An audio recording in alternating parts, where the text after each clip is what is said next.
Welcome and good evening, everyone. If we could call this meeting to order. If we could please start with a moment of silence for prayer or reflection.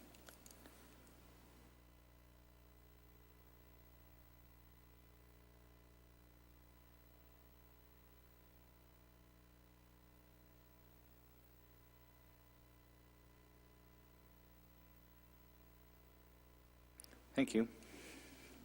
First we have is adoption of the agenda, and we have a friendly amendment. We're just going to deal with item 8.2, board recruitment, just before 8.1, land matter, under the new business. Any additions to the agenda? Right. Next we have item 3.1, minutes of the March 5th, 2018 regular Medicine Hat City Council meeting, and that's on page 3. Any errors or omissions? Okay, seeing none, we'll adopt the minutes. Next we have under reports item 4.1, the Administrative Committee meeting of March 7th, 2018, and this is on page 9 of the agenda, and this report is for information. Move reception. Second. Comments, questions? All right, if we could vote.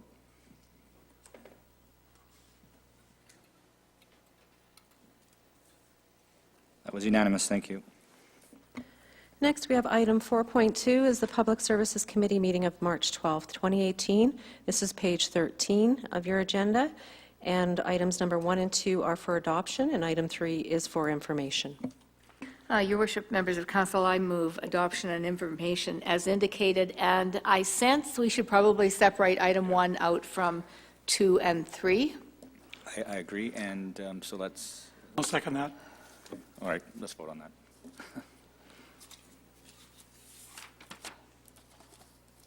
Can we vote on that motion?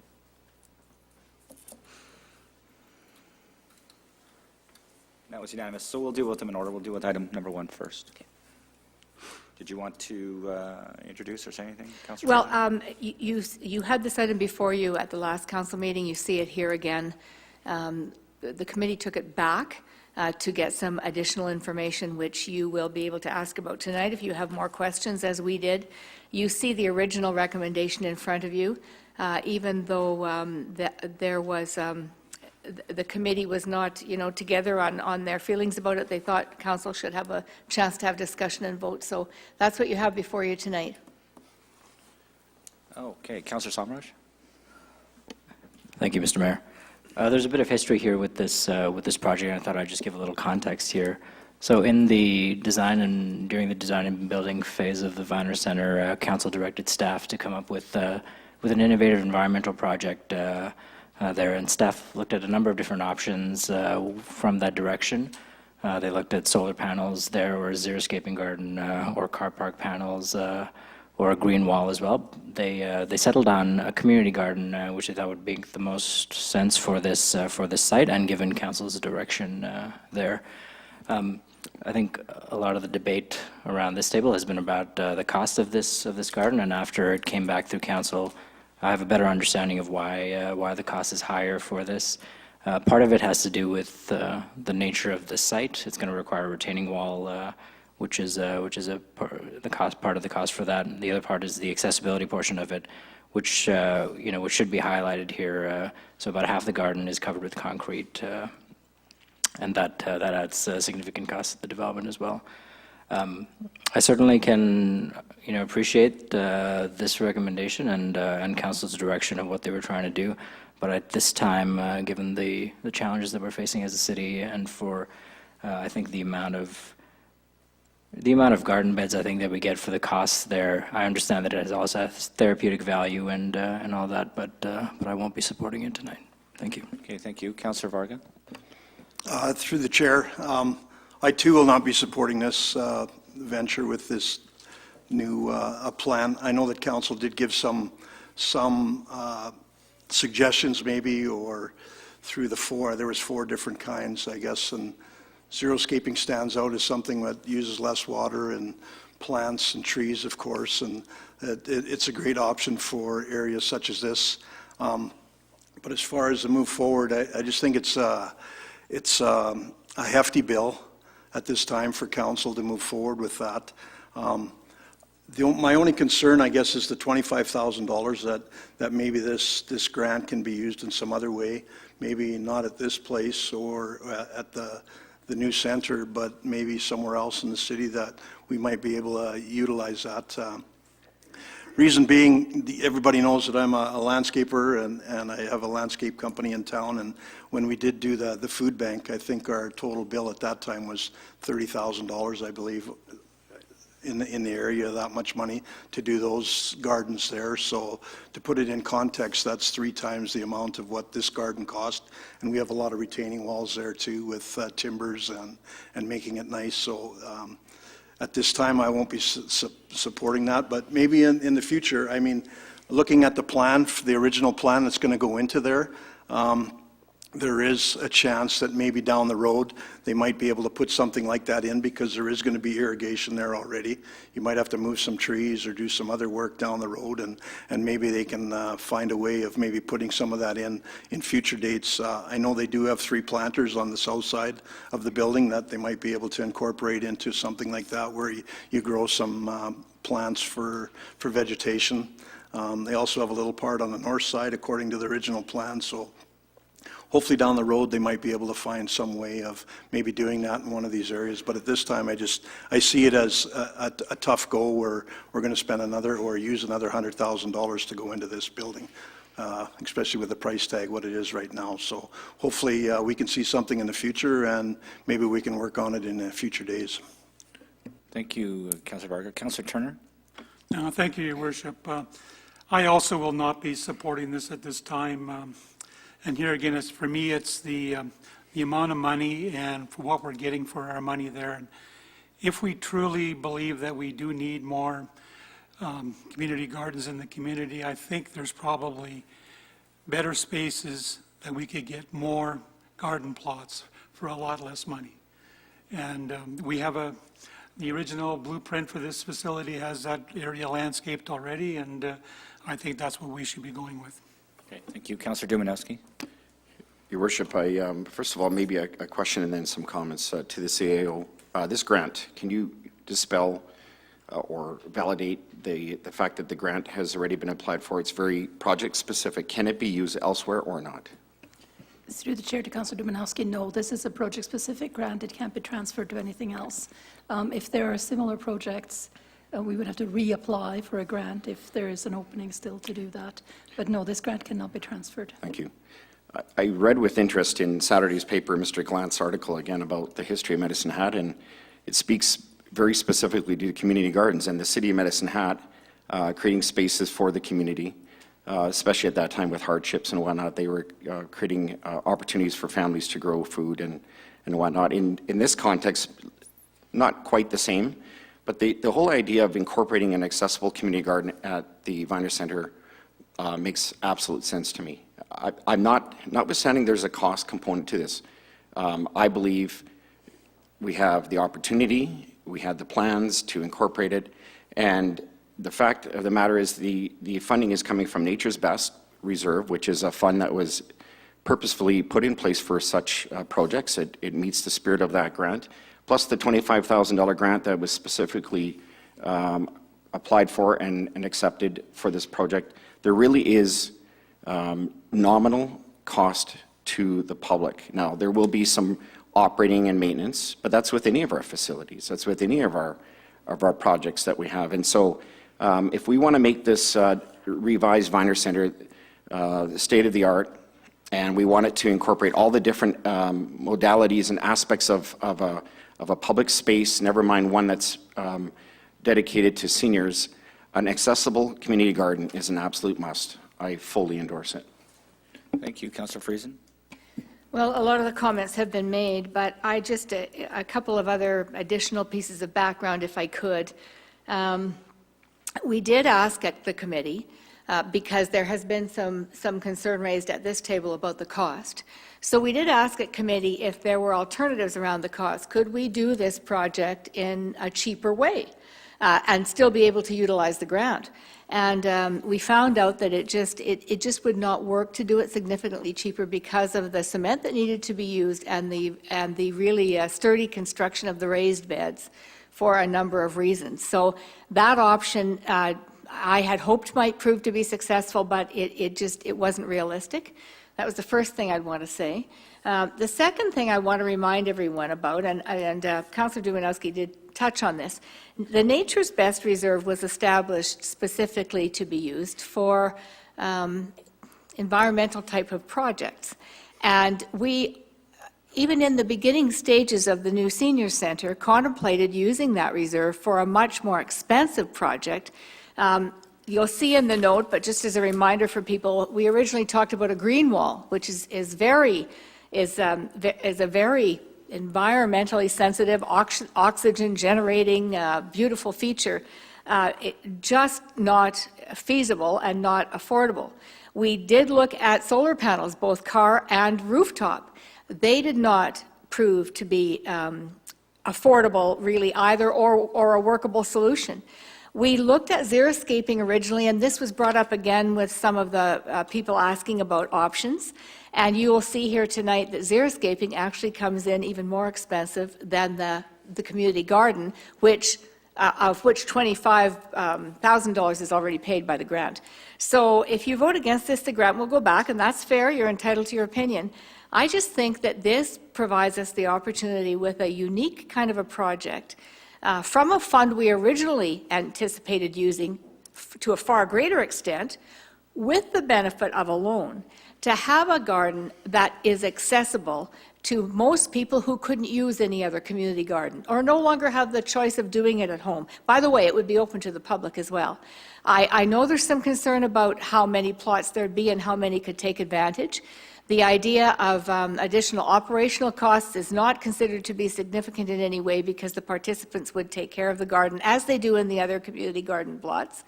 And this would, as I say, give those with accessibility issues the opportunity to be socially involved in a garden where it enhances their quality of life to a far greater degree than just gardening. So I know I've had some input from the public, some asking about xeriscaping, some saying they thought it was too much money. We did explore those things, as I said earlier, but I'm going to support this. I think it's a very valuable community project. Thank you. Councillor McIntosh. Thanks, Your Worship. I just want to make a few comments. The first one relates to the issue around grant monies and reserve monies. Both of those monies belong to the citizens of our community, and whether it's a federal or a provincial grant, that is your tax dollars that are going into those funds and make their way back to the community.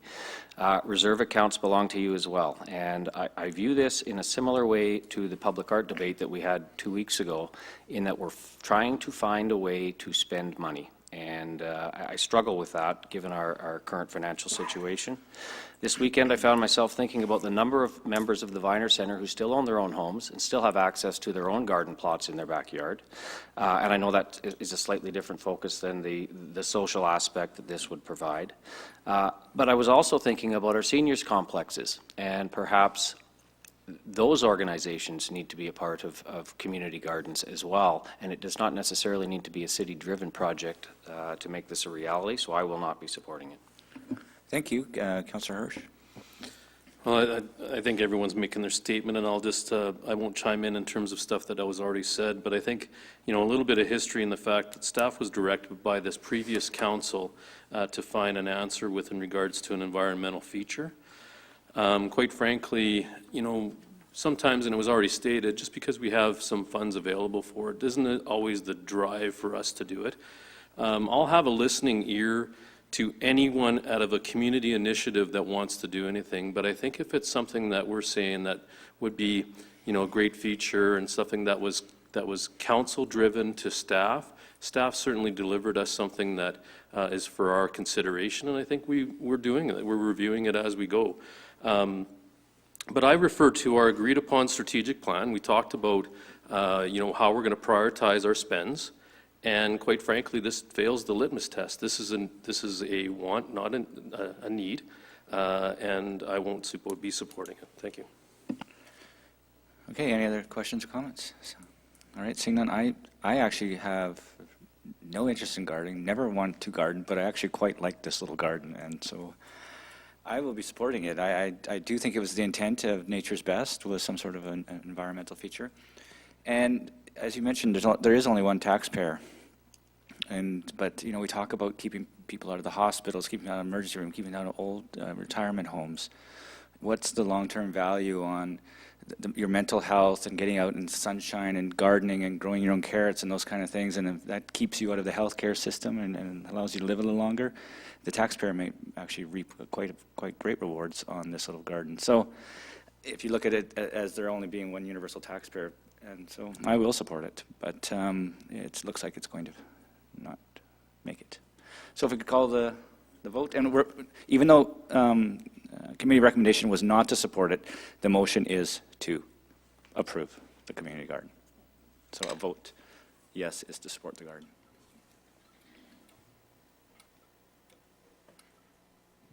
Yeah, and that was 5-3, so that is defeated.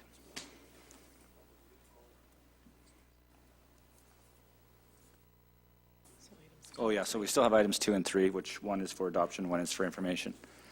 Any questions or comments on the other 2 items? Councillor Samraj? Thank you, Mr. Mayor. I just wanted to talk about the Urban Environment and Recreation Advisory Board grants that we're going to be voting on tonight. As a representative on this board, it's interesting to see what all activities that the residents of Medicine Hat are, and these are 3 that have submitted grant applications for us to support them. So the Medicine Hat Ring Ed Association is hosting the U14 Provincial Championships here in town, and they've asked for $500, which the board has recommended that we give them. Caden Witowski, he went to the Canadian National Long Track Speed Skating Championship, and we were happy to recommend to support this grant as well. And then the Medicine Hat Adaptive Sport and Recreation Board, they also are having another provincial championship here in town. So I think these are great community-led activities, and we're happy to bring these recommendations forward. Thank you. Thank you. Councillor Friesen?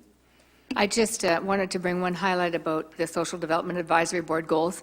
The advisory boards bring their goals through to council, through their various committees, and they're always really good, and I'm just so happy that we have advisory boards because they're a real conduit of communication, information, and initiatives between council and the people in the community.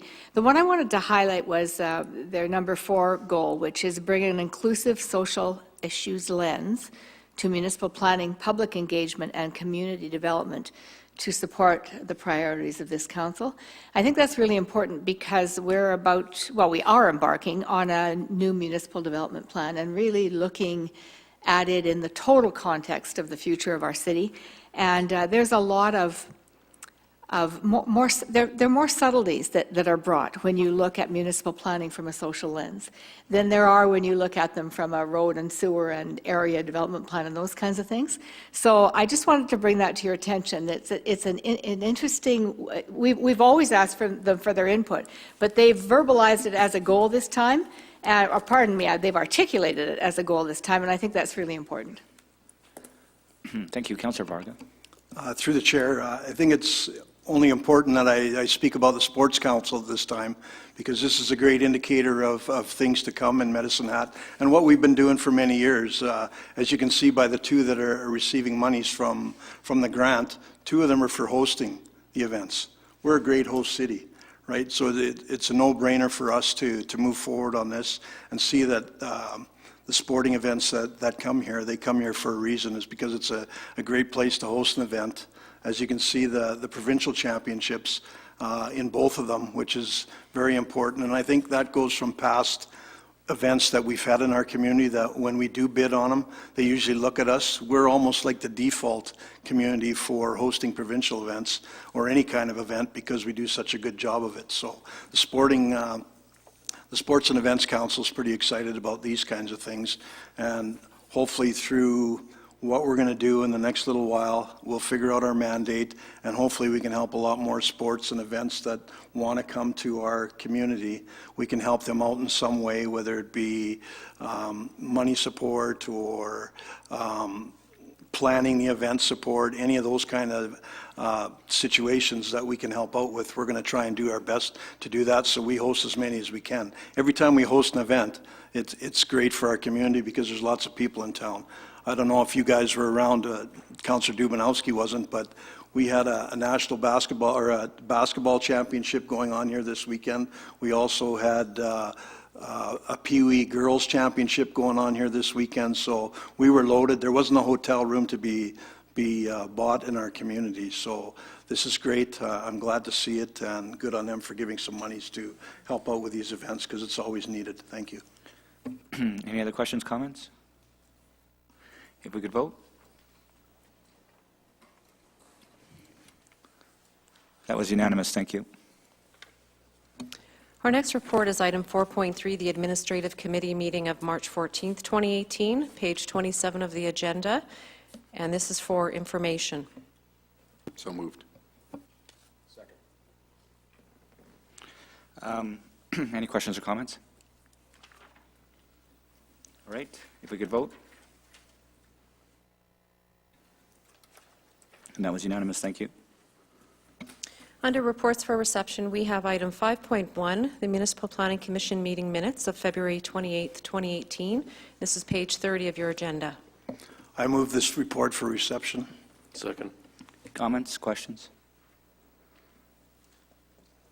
Okay, if we could vote?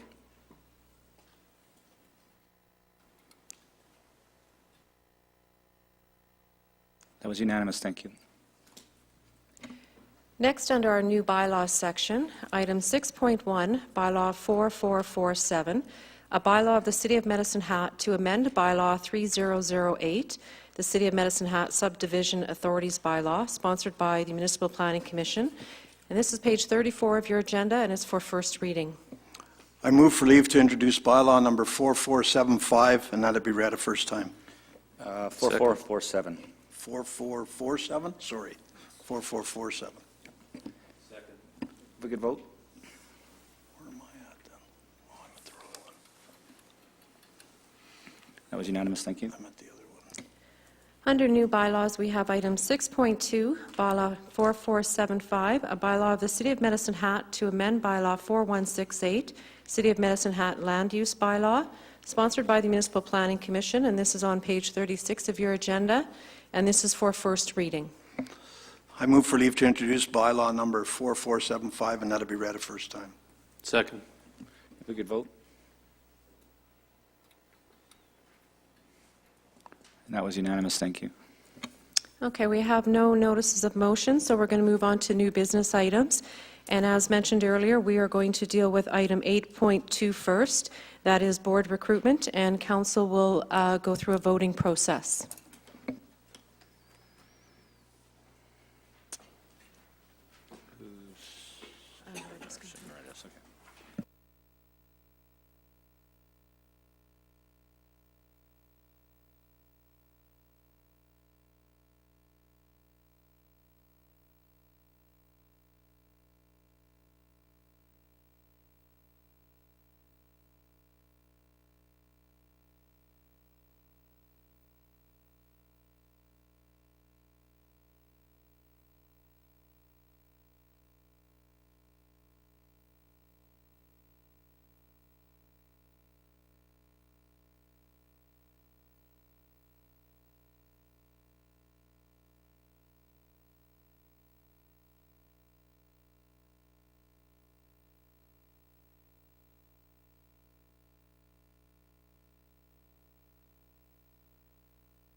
Okay, for board recruitment, we have City Centre Development Agency, we have one vacancy for a one-year term, and Reese Halbert is going to be filling that position. We have the Social Development Advisory Board with one vacancy as well for a one-year term. Lisa Reich is also going to be filling that position, and we have Youth Advisory Board. We do have 5 vacancies there for 2-year terms, and we have just one person filling one vacancy, and that is Allie Wallace.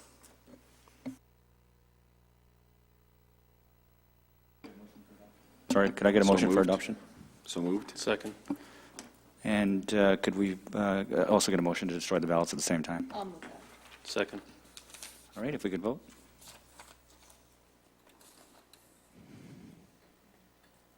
And that was unanimous, thank you. Okay, under new business, we have item 8.1, land matter.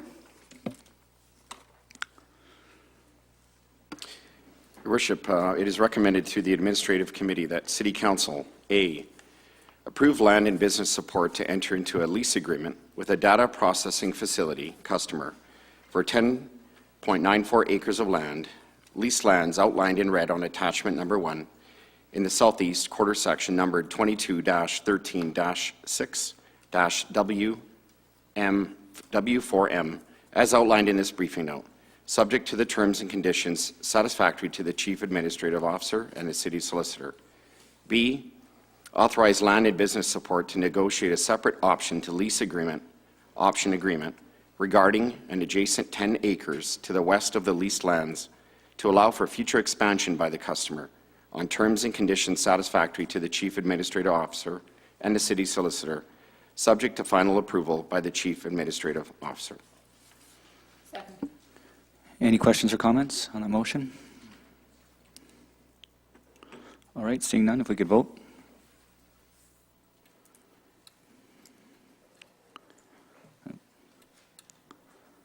And that was unanimous, thank you. We are going to invite the data processing company to come down and to introduce themselves to the media, and but seeing no more business for this council, we are adjourned. Thank you.